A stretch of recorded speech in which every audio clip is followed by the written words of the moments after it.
We have several friends of CARICOM here present, and we'll hear from them at the appropriate time. But first, we will view virtual remarks from the Right Honorable P. Austin Bramble of Montserrat, the only surviving signatory of the Treaty of Chaguaramas.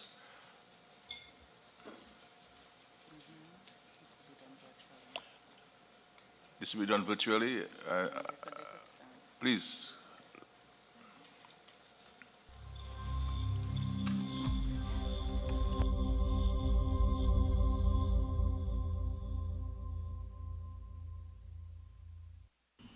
I take great pleasure in extending greetings to the honorable heads of governments and other dignitaries assembled.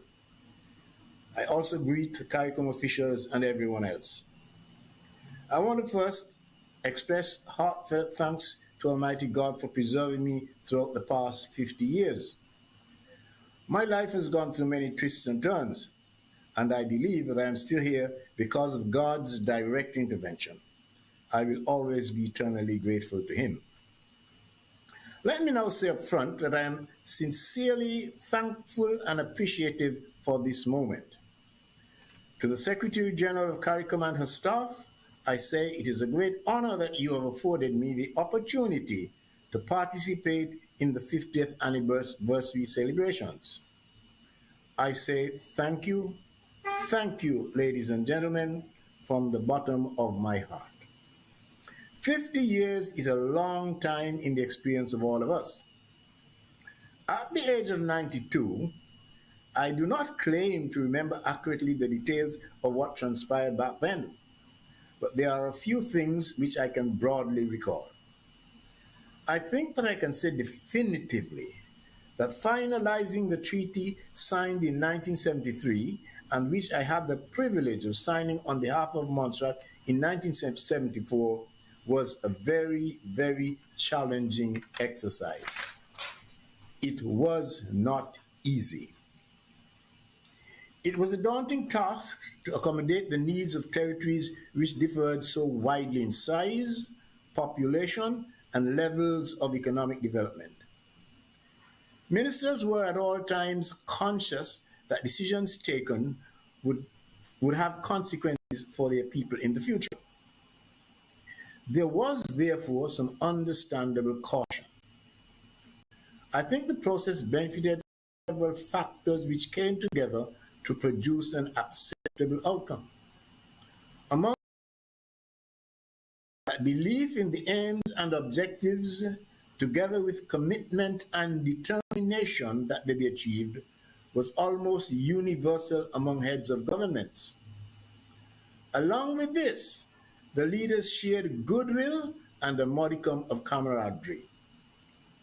Also most important was the invaluable support and guidance provided by a cadre of capable, highly motivated, and hard-working public servants who worked tirelessly.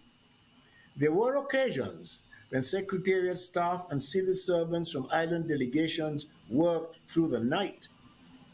They stretched their intellect to the maximum in effort to provide ministers with workable ideas and options for resolving some difficult issues.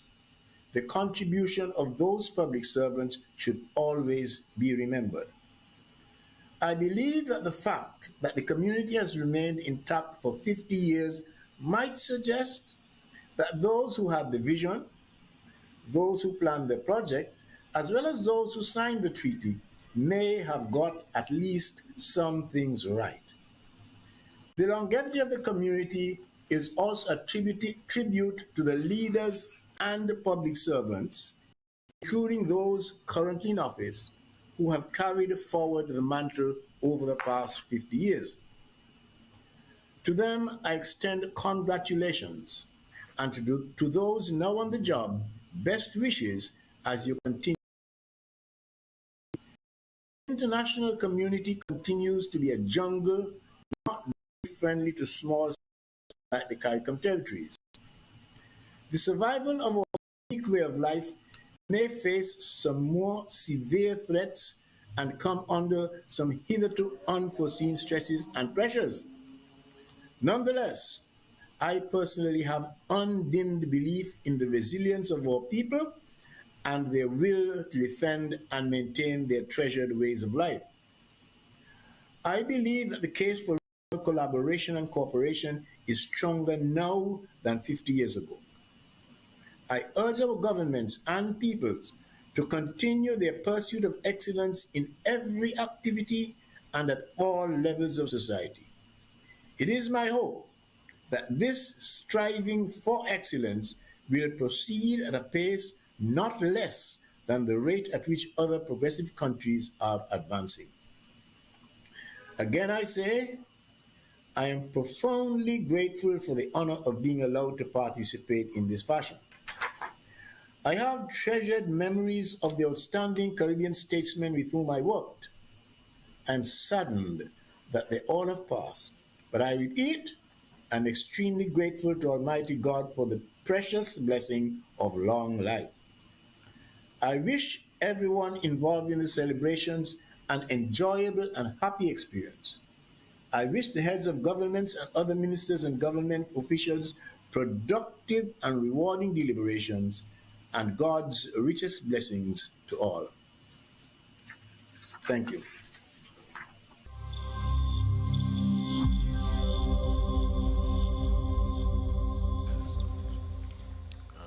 Thank you very much. I really appreciate this. We have with us the Minister for the Americas and the Caribbean from the UK government, Honorable David Rotley, present.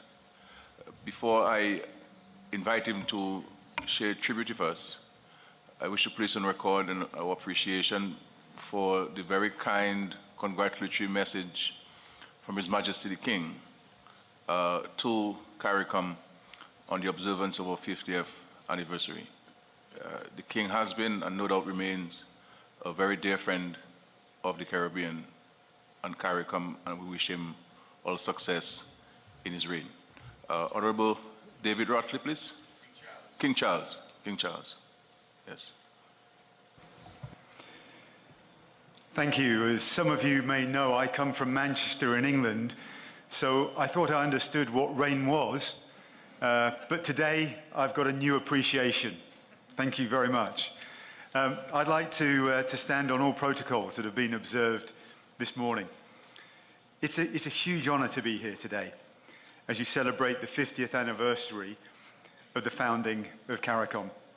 The UK recognises the importance of CARICOM and pays tribute to you for all the achievements that you've made. As we've just heard, His Majesty the King has sent his congratulations on this momentous day. I'm sure we will hear many examples of your successes. For me, it was very powerful to hear you speak in unison to condemn Russia's illegal invasion of Ukraine. We've also heard your collective, united voice on the impact of climate change in the region, and I'm delighted the UK has been able to support your work to strengthen the resilience of the region to mitigate the effects of climate change. More needs to be done, and I'm very aware of the important Small Island Developing States Summit that will be hosted in the region next year. This will be a once-in-a-decade opportunity to address key global challenges here in the Caribbean. The UK is proud to be a strong SIDS ally, and we're committed to working with you to ensure the necessary outcomes are achieved from the summit to enable SIDS to transition from resilience building to sustainable prosperity. Since I was appointed as the UK Minister for the Americas and the Caribbean, I've had the opportunity to travel throughout the beautiful region and see for myself the thriving relationships that exist between the United Kingdom and the countries of this region and its wonderful people. And I'm looking forward to visiting the Bahamas next week to join in the celebrations of their 50th anniversary of independence.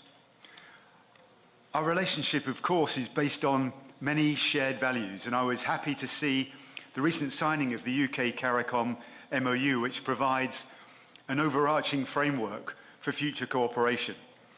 The UK Caribbean Forum that took place in Jamaica in May with our Foreign Secretary attending illustrated the extensive collaboration that already exists between us. And I'm delighted that we have now got the architecture in place to take advantage of that rich potential that exists to further develop our partnership, which we absolutely treasure. Let me close by wishing you all every success for this meeting, this week, and for the many years ahead. Thank you.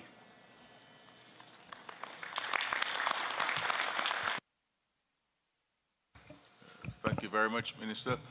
I want to pause to recognize His Excellency Edwin Carrington, our former Secretary General. I could not recognize him because he looks way younger now than 20 years ago. So we are very grateful for his presence and for his tremendous labor that he has provided the Caribbean community over so many decades. Please let us recognize Sir Edwin Carrington.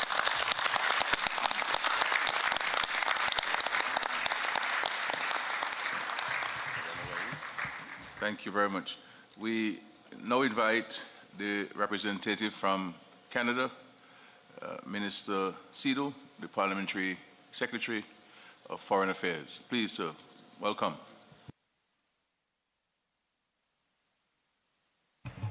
Thank you, and with all protocol reserved, please allow me to acknowledge the Honorable Roosevelt Skerritt, Chairman of CARICOM and Prime Minister of the Commonwealth of Dominica, Dr. the Honorable Keith Rowley, Prime Minister of the Republic of Trinidad and Tobago, Dr. Carla Barnett, CARICOM Secretary General, esteemed leaders of CARICOM, foreign ministers, members of the Diplomatic Corps, and honored guests. I'm honored to be here today to celebrate with you the 50th anniversary of the establishment of the Caribbean community. And I bring enthusiastic congratulations from Canada and, of course, the Right Honorable Prime Minister Justin Trudeau. 50 years after CARICOM's creation, our countries are intertwined across a full spectrum of priorities. Canada and the Caribbean share a history that has shaped our respective institutions, our approaches to diversity and inclusion, our governance and strong democratic values, and our commitments to gender equality and the protection of human rights. Canadians and CARICOM nationals live side by side. Nearly 1 million Canadians are of Caribbean descent, many of which live in my city of Brampton, where I serve proudly as an MP. We have long-standing commercial partnerships and shared values and priorities, from academia to politics, arts and culture, tourism, sports, and the private sector. We are all very connected. And never has our relationship been so important. Canada and CARICOM share similar concerns about the future of the region, tackling climate change, building economic resilience, security challenges, ensuring gender equality, including the illegal invasion of Russia's war in Ukraine, and of course, finding solutions to the situation in Haiti. We are very seized with many of these challenges. Over the past year, Canada's engagement has been active as ever. Prime Minister Trudeau participated in the 44th CARICOM Heads of Government Conference in Nassau. Our Minister for International Trade and our Minister for International Development has been active with missions to CARICOM countries. And just last week, we took part in Canada CARICOM Foreign Ministers Group's meetings. Together, we'll accelerate efforts to fight climate change, including through coordinated support for access to adequate climate financing for adaptation, mitigation, and resilience. Canada remains a firm advocate for the interest of CARICOM and its member states within international fora. We are actively engaged in the development of the loss and damage funding arrangements and the fund establishments at COP27, as well as in exploratory discussions on reforms of the international financial architecture to improve access to finance. We also support Caribbean trade. As promised by Prime Minister Trudeau in February, the World Trade Organization recently renewed its waiver for the Commonwealth Caribbean countries tariff program, CARIBCAN, so that most imports from the region can continue to have duty-free access to Canada. Canada remains a trusted partner. As you diversify your economies, we support your ambitions for a clean and green transition, including by advancing renewable energy and energy efficiency solutions and increasing trade. Given Canada's expertise in climate-smart agriculture, we look forward to collaborating and innovating with you to reduce the region's food import bill by 25% by 2025. We are working together to find solutions to the crisis in Haiti that are Haitian-led and Haitian-owned through initiatives such as the Stakeholder Roundtable held in Kingston, Jamaica, as well as the ministerial meetings hosted by Canada. Our collective efforts have a true and meaningful impact on the lives of Haitians. Canada is thankful for its long-standing security and defense partnerships with the Caribbean. We share the same goals for a more secure, prosperous, stable hemisphere. Our history of partnerships based on shared values, priorities, and mutual respect is the bedrock for collective and innovative solutions. Canada will continue to listen to your needs, engage in difficult conversations, and work with you as a strategic partner in advancing our shared priorities.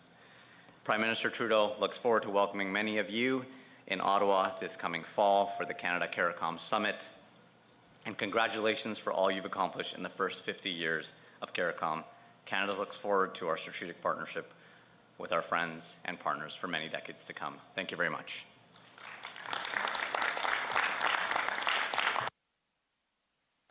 Merci beaucoup. Thank you. The Secretary General of the OAS has to catch a flight. Though I believe that the other Secretary General, you should have your own aircraft. Yeah? So we will invite him to share some words with us, please. Secretary General. Thank you very much, Prime Minister. I enjoy your good humor. Distinguished heads of government, honorable ministers, your excellencies, ladies and gentlemen, I am deeply honored to be present on behalf of the Organization of American States on this historic occasion as the government and peoples of the Caribbean community celebrate the 50th anniversary of their important and beneficial integration. We shall all celebrate this 50th anniversary, and we shall all be grateful for the contributions made by CARICOM in the hemisphere and globally. We are aware that your countries and the CARICOM institutions itself have faced numerous challenges, many of them resulting from external events beyond your control, and some of them from the legacy of colonialism. Yet, CARICOM has met these challenges and endured, like you usually do, with charm and elegance and coolness and happiness, like you did this morning when facing the blessings of a heavy rain when planting the trees. CARICOM contributions to the Americas and the OAS have been invaluable. In the past 50 years, we have seen a lot happening in our region. Your commitment to democracy, human rights, and the rule of law sets an example for the entire hemisphere. This is because of your work and your capacity to build. Increasingly, the countries of CARICOM are playing crucial roles in the OAS, as we clearly demonstrated at the General Assembly of the organization 2 weeks ago, where CARICOM countries led the resolutions and declarations on extremely important issues such as climate change, inadequate access to financing, increased debt, illegal firearms, and gang violence. I commend CARICOM efforts in charting its own regional response to these challenges, while urging the international community to fulfill its obligations. The General Secretariat of the OAS and I, as Secretary General, pledge our full cooperation to support CARICOM's interest in international financial and development institutions. May the spirit of CARICOM's achievements continue to inspire all nations of the Americas towards a brighter tomorrow. Integrate, stay united. So far you stay united, that is a blessing for this hemisphere, for all these regions. Empower your people, empower your youth, empower your women, empower all in every nation. That is what you have been doing, and the resilient people like you can achieve and can jump to development soon. Thank you very much.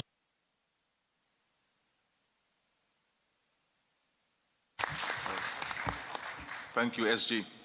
We now invite the distinguished Prime Minister of South Korea, His Excellency Han Duck-soo, to share some words with us. Prime Minister, please. Thank you, Mr. Chair. I would like to extend my heartfelt congratulations to CARICOM on its 50th anniversary. Over the past 5 decades, CARICOM has achieved remarkable progress across the 4 pillars, namely economic integration, human and social development, foreign policy coordination, and security cooperation. As a beacon of regional integration, CARICOM has inspired regions worldwide, including Korea, with its unity and harmony.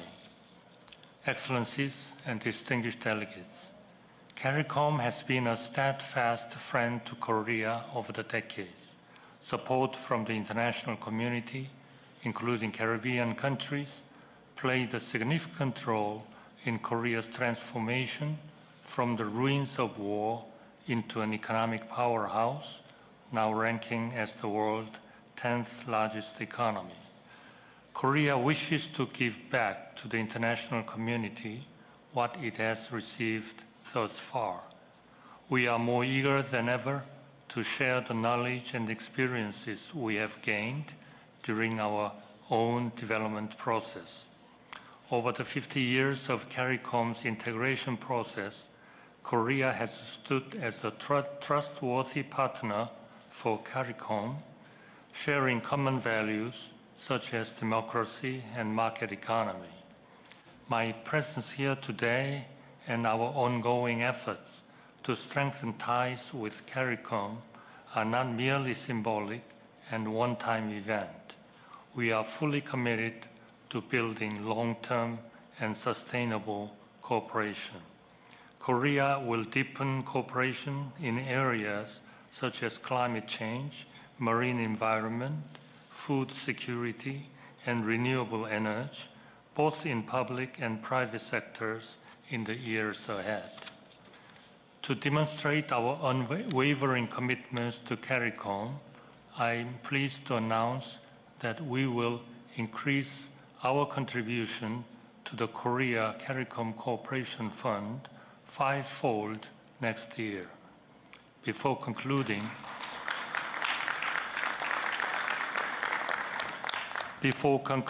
I would like to once again congratulate CARICOM on its 50th anniversary. Korea looks forward to forging a brighter future together with CARICOM for the next 50 years and beyond. Thank you.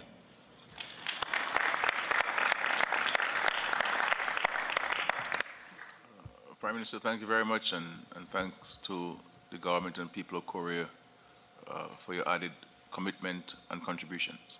Thank you. We now invite the representatives from the People's Republic of China, Her Excellency Madam Chun Yin, the Assistant Minister for Foreign Affairs. Madam, please. Thank you. Your Excellency, Honorable Prime Minister Skerritt, Your Excellency Prime Minister Rowley, Your Excellency, leaders of the Caribbean countries, Your Excellency Secretary General Cara Barnett, ladies and gentlemen. On behalf of the Chinese government, I would like to extend warmest congratulations on the 50th anniversary of CARICOM and hearty greetings to all for your support for the development of China-Caribbean relations. CARICOM is the most important integration-oriented organization in this region. With the joint efforts of the regional countries over the past 50 years, CARICOM has stayed committed to independence, strength through unity, the common development, and actively promoted regional economic integration, has stepped up foreign policy coordination, culture and social development, and security cooperation, and firmly safeguarded its members' common interests. CARICOM is now playing a unique and increasingly important role on the international stage. China salutes CARICOM for its hard work and applauds its achievement. We believe and hope that CARICOM will achieve even greater success in the next 50 years. China and the Caribbean countries have a long tradition of friendly exchanges. Our diplomatic relations are roughly as old as CARICOM. 10 years ago, President Xi Jinping paid a historic visit to Trinidad and Tobago and met with leaders of all the Caribbean countries having diplomatic relations with China and established the China-Caribbean Comprehensive Cooperative Partnership. And ever since then, we have made great achievements and accomplishments, and China-Caribbean relations has become a shining example of mutual respect, equality, mutual benefit, and win-win cooperation. China is pursuing high-quality development, expanding high-standard opening up, and advancing national rejuvenation through a Chinese path to modernization. And our modernization is about benefiting its huge population for over 1.4 billion, delivering common prosperity for all, achieving cultural and material advancement and peaceful development. Both China and Caribbean states are members of the developing world, and we share the dream of addressing all kinds of challenges and delivering better lives for our people. And during this process, China is ready to stand side by side with the CARICOM countries and remain each other's true and trustworthy friends and partners. China supports Caribbean countries in upholding independence and appreciates the commitment of friendly Caribbean countries to the One China principle. We welcome more Caribbean countries to join the big family and usher in and benefit from a brighter future of China-Caribbean relations. And we are also ready to continue assisting Caribbean countries in economic and social development to the best of our ability. On the top of the 2 million yuan of contribution to China-Caribbean Disaster Prevention and Mitigation Fund last year, China will provide additional $1 million this year for disaster prevention and relief, and withstands the special circumstances and concerns of small island developing countries, and is ready to work with them to address financing difficulties, accelerate energy and climate transition, and achieve green and sustainable development. President Xi has put forward global development initiative, calling for international attention to cooperation in areas such as poverty reduction, food security, development financing, climate change, and green development. These areas are highly compatible with the development needs of this region.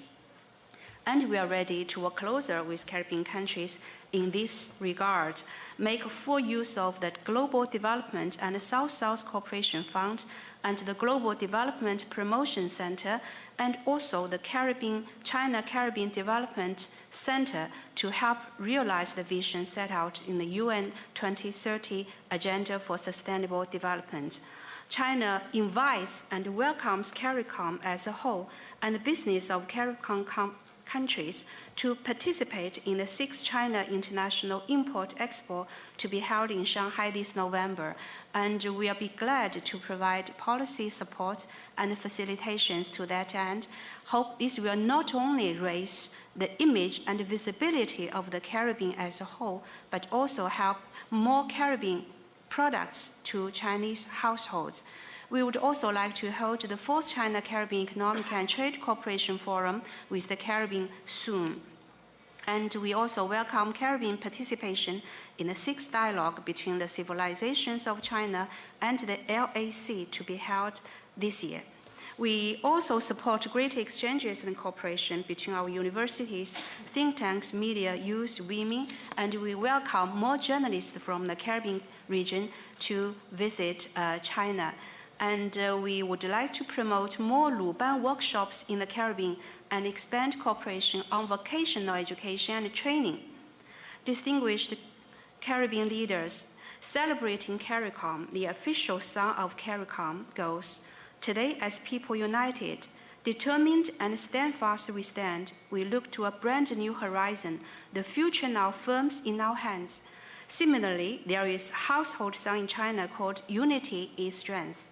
It's through unity that the Chinese people have emerged from poverty and are now moving towards prosperity. It's also through unity that CARICOM at 50 has achieved great success and holds out bright prospects. We are convinced that as long as China and the Caribbean countries strengthen our unity and cooperation, we can surely build an even stronger China-Caribbean community with a shared future and usher in an even bright future for our relations. Thank you.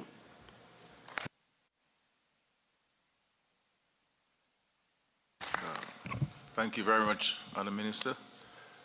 We now invite the representative from the government of Mexico, Ambassador Mauricio Vizcaino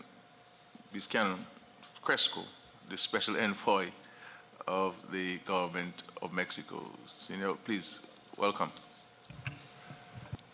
Thank you. Thank you so much. All protocols having been observed, on behalf of President of Mexico, Andrés Manuel López Obrador, and Foreign Minister Alicia Bárcena, I thank you for the generous invitation to participate in this meeting and wish to express to the Prime Minister of the Commonwealth of Dominica, Honorable Roosevelt Skerrit, our best wishes in the development of his chairmanship of the Conference of Heads of Government. I also thank the Honorable Prime Minister, Dr. Keith Rowley, for the incredible hospitality of Trinidad and Tobago during this meeting. Mexico joins in the celebration of CARICOM's 50th anniversary and reiterates its commitment to the well-being and development of the greater Caribbean region. We reiterate our willingness to set a date and venue for the 5th Mexico CARICOM Summit during the 4th trimester of this year. In the area of cooperation, we wish to expand the projects that have been successfully executed with different member countries through the Mexican Agency of Cooperation for International Development, AMEXID. Promoting connectivity, trade, and investment in favor of food and energy security in the Caribbean are a priority of Mexico.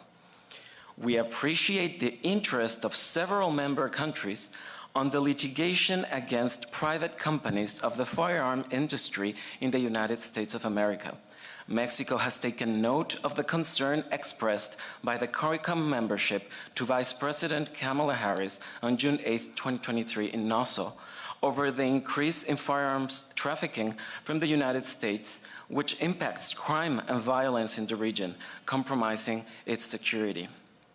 Mexico, along with CARICOM and other international allies, is joining efforts to find a solution to the situation in Haiti through a solution agreed upon by the country's main political and social forces.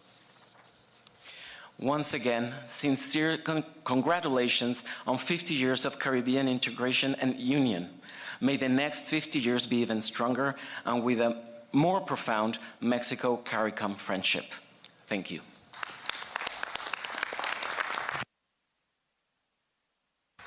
Thank you very much. We now invite the Secretary General of the Commonwealth, Baroness Scotland, to extend greetings, please. Thank you. Prime Minister Skerrit, leaders of the CARICOM family, excellencies, brothers and sisters, friends, colleagues, the Caribbean, the Commonwealth, and the international community. I really am delighted to be back in Trinidad and Tobago, to be with my Trini family in the land of Pan and Calypso. It's a great day for the Caribbean. It's a precious moment in history, and we come together to celebrate CARICOM's Golden Jubilee, the fulfillment of the dreams of the 4 great founding fathers of this union, who knew that greatness could flow if the spirit and talent of the region could be melded together to fight the troubles of the world, the seeds of which were even then apparent. Sown at a time when the world was still blighted by racism, threatened by inequality, rising sea levels and debt, the ravages of climate change, thirsting for innovation, independence, change, with a determination to maintain democracy and the rule of law. They were Caribbean leaders with a hunger for development, a vision for our region's future, and a belief in the contribution which our children could make to the salvation of our world if they were given the opportunities which in equity and justice they deserved. If they were to make the contribution which the world needed and which their eclectic cultural history and innate talent made possible. Theirs was a vision which the leaders of this region in the 50 years which have followed have battled to deliver. It is a vision which our leaders, who proudly took the stage here again in Chaguaramas, reaffirm, repeating the steps taken by those who went before. Welcomed by the Prime Minister, the Honourable Dr. Keith Rowley, to the wonderful blessed shores of Trinidad and Tobago for this 45th meeting of CARICOM, chaired by Dominica's own Prime Minister, the Honourable Roosevelt Skerrit, and joined now by 13 other members and other associate members of CARICOM. Today is an even greater day for the Commonwealth of 56 nations, of which our 12 CARICOM members are a vital part, adding a special spice, the yeast which has helped the whole Commonwealth family to rise to meet the challenges which remain from the past and those which are still present here today, and press even harder in this new technologically driven and increasingly digitalized world. We have 33 small states, 25 island states, and 14 of the least developed states in our world.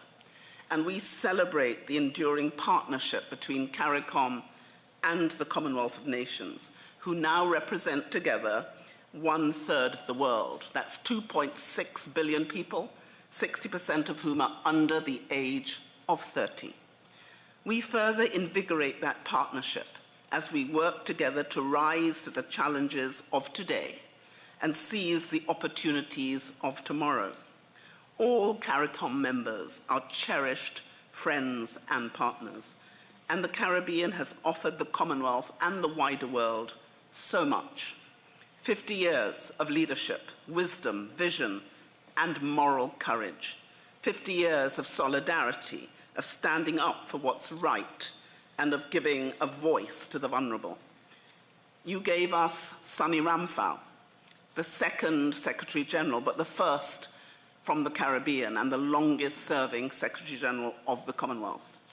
Under his leadership, the Commonwealth led the titanic struggle against racism in South Africa, which set the Commonwealth on the right side of history and helped vanquish minority rule in Rhodesia and apartheid in South Africa, helped to pioneer the notion of sustainable development, was one of the first to warn of the dangers of sea level rise and the existential threat posed by climate change, and 3 years before the first COP, was instrumental in spearheading the Langkawi Declaration in Malaysia at the CHOGM, which identified climate change as an existential threat to the world, but also highlighted the innate vulnerability of small, island, and low-lying states.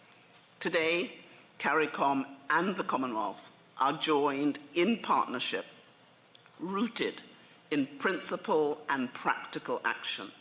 In the face of broken climate finance promises, this means combining the Commonwealth's unwavering commitment as the world's foremost champion of small states with the spirit and energy of this region, for the region and with our family of nations. It was the former president of Guyana, Barak Jagdeo, now vice president, who led a Commonwealth expert group on climate finance, resulting in the creation of our Climate Finance Access Hub, which has been delivered now under my leadership. Since its creation in 2016, with an investment of only $6 million, our Climate Finance Access has unlocked more than $276 million in climate finance for 19 of our member states. An additional $500 million worth of projects are currently in the pipeline, but 52 million has already been delivered into the hands of the members in this region. In the face of crippling debt, it means marshalling the support of the entire Commonwealth behind global finance reform, in particular the Bridgetown Initiative, spearheaded by our dear sister, Prime Minister, Minister Motley, but supported by the whole of the CARICOM. And as technology advances, it means working together to train tens of thousands of young people in digital skills and bringing our small states together with the world's leading thinkers and entrepreneurs to bridge the digital divide and enable all citizens to thrive in the future economy. 50 years ago, here in Trinidad and Tobago, you came together as a family, united in a shared commitment to enhance the connections, well-being, prosperity, and security of Caribbean countries and citizens. We stand together today as two families, CARICOM and Commonwealth, bound together by history, values, and interests, stronger, more resilient, and more determined than ever, standing shoulder to shoulder when we need each other, and always, always striving to do what is right. As you celebrate this significant milestone, I want to say this. As a Dominican, as a daughter of the Caribbean, I am proud to be part of you and to come from you. As the 6th Secretary General and the second to hail from the Caribbean of the Commonwealth, I cherish you. And as a citizen of a changing and challenging world, I know that we need 50 more years of your wisdom, vision, and moral courage. Because CARICOM is a force for good. And even though the challenges are great, together we are more than equal to them. I believe in CARICOM. I believe in all of you. I believe in the relationship between us, and I offer you today and every day my heart and my hand in love and partnership, because I believe in our capacity to keep building vital connections and pursuing our common goals and the common good. And I thank you, God bless you, God bless all the peoples of the Caribbean, the Commonwealth, and all our international friends.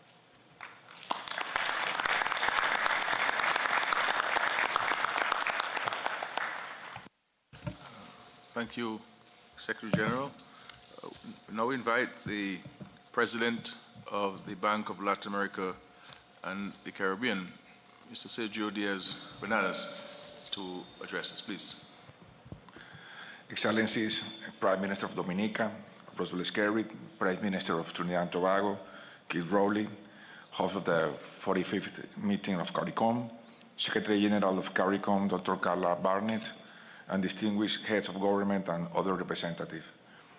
It is an honor to address you, Your Excellencies, in my double capacity as Executive President of CAF and a Caribbean person, born in Santa Marta on the Caribbean coast of Colombia, especially for this important milestone celebrating the signing of the Treaty of Chaguaramas 50 years ago. CARICOM and CAF were born in different geographical spaces, but we share a common spirit, a common commitment to integration and development. It is with great pride that I join you today to pay tribute not only to CARICOM's many accomplishments of the past, but also to pledge the support of CAF for CARICOM's future. To talk about integration, food security, infrastructure, resilience, and economic diversification while respecting the environment is to talk about sustainable development and progress. It is to talk about well-being for millions of people. CAF was created in 1968 as an Indian corporation, the dream of 5 countries from South America, with a seed capital of $25 million US. Today, we are a solid institution with 20 members countries and assets of more than 50 billion US dollars. We are a bank of the Global South, serving as the green bank and the bank for inclusive, sustainable growth in the region. After half a century of operation, we have disbursed more than 200 billion US dollars and have helped mobilize billions more from other sources. Now, here we are, some 50 years after the birth of CAF and CARICOM, and we have an important opportunity to come together to forge a new path forward, highlighting the immense value of integration and regional solidarity to overcome the challenge of the 21st century. The quest for prosperity, sustainability, and peace requires collective actions that transcend borders. Our region is a culturally diverse but historically united community with a common past and a shared vision of the future. The ambitious and successful nation-building projects of the Caribbean countries have shaped the development of the hemisphere. On this day, we wish to recognize and celebrate the important contribution of CARICOM and all associated regional organizations. CAF stands ready to work closely with each country and to support your development priorities, both national and regional. As defined by Oxford University in a recent publication, CAF is a development bank of the region, for the region, by the region. The ethos of this region is deeply embedded in our name, in our colors, in our essence, and even more importantly, in our actions. We have gone a step further to update our logo and corporate branding. For this day forward, coinciding with the 50th anniversary of CARICOM CAF trademark, name will state Development Bank of Latin America and the Caribbean. In commemoration of the 50th anniversary of the Caribbean community, CAF salutes our Caribbean brothers and sisters. We look forward to working shoulder to shoulder with you to generate a better future for the next 50 years and beyond. Thank you for your attention.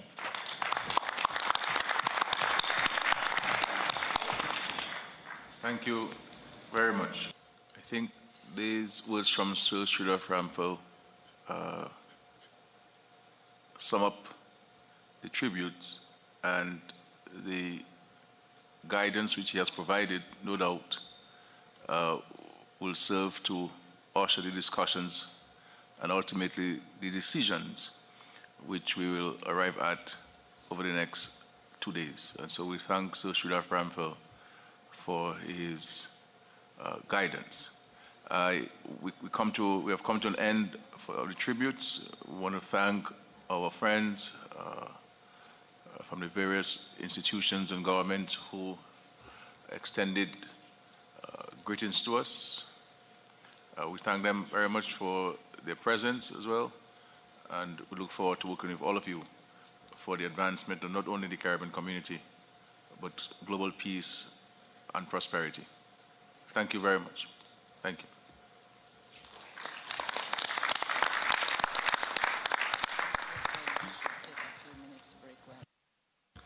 We will take a 5 minutes break, and we'll get back to the plenary so we can continue with the conference. Thank you very much. Raise your voices high, sing up your Caribbean pride, sing it loud and strong, till the hearts beat as one. TTT News, delivering more news more often to more people. Follow us on social media at TTT Live Online. Log on to www.ttt.live.